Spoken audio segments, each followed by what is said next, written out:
Okay, so I'm going to teach you how to make a line plot. So the first thing that we want to do is we first want to highlight our data.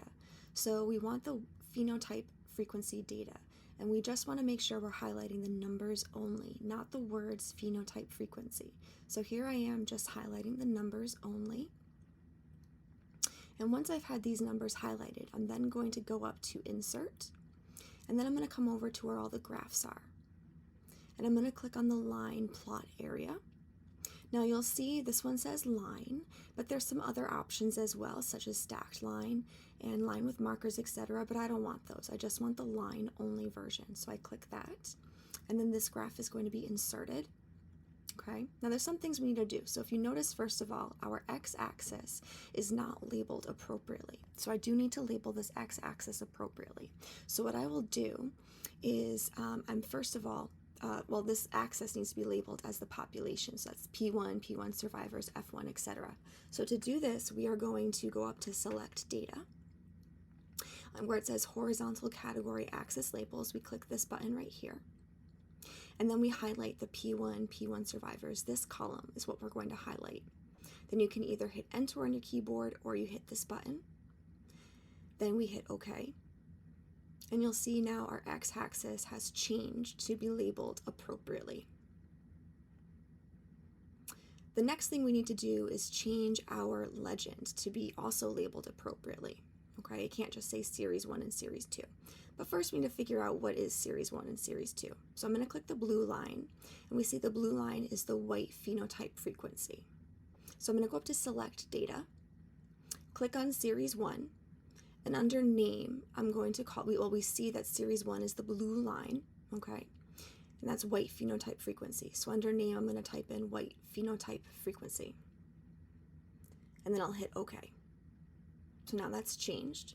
We'll do the same thing with the orange line. Click the orange line, confirm that it's the black phenotype frequency, click Select Data, go to Series 2 and name that black phenotype frequency. And then click OK. Great.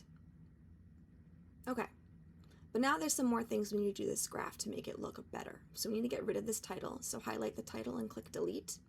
Let's get rid of these grid lines. Click the grid lines and hit Delete.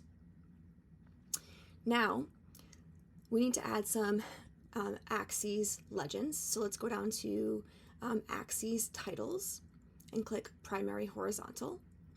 And now a title for that axis has appeared. Go back to axes title and click Primary Vertical, and a title has appeared there. And now let's label them. So the horizontal axis is going to be called Generation. So you just highlight it and you type in Generation. We'll do the same thing for our y-axis. We highlight the y-axis, and this is going to be called Phenotype Frequency. Okay. Now, the next thing that we need to do is we need to move our legend. Now, it could stay right where it is at the bottom of the graph, but it looks a little messy. So if we go down to this plus sign and we go to legend, let's move it over to the right. It's the plus sign that says Add Chart Element. Let's move it to the right-hand side. You'll see it just looks neater over on the right-hand side of the graph. Okay, now let's add our tick marks. So if we double-click the x-axis, and this window will appear on the right-hand side. We go up to Axis Options, which is this little graph image, and we click tick marks.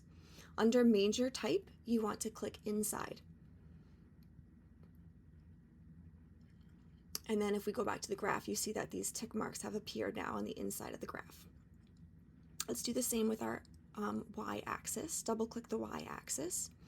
Go back to Axis Options and tick marks, Major Type, and click Inside. And now a y-axis has appeared with those tick marks. And that is how you make an appropriate literature relevant graph.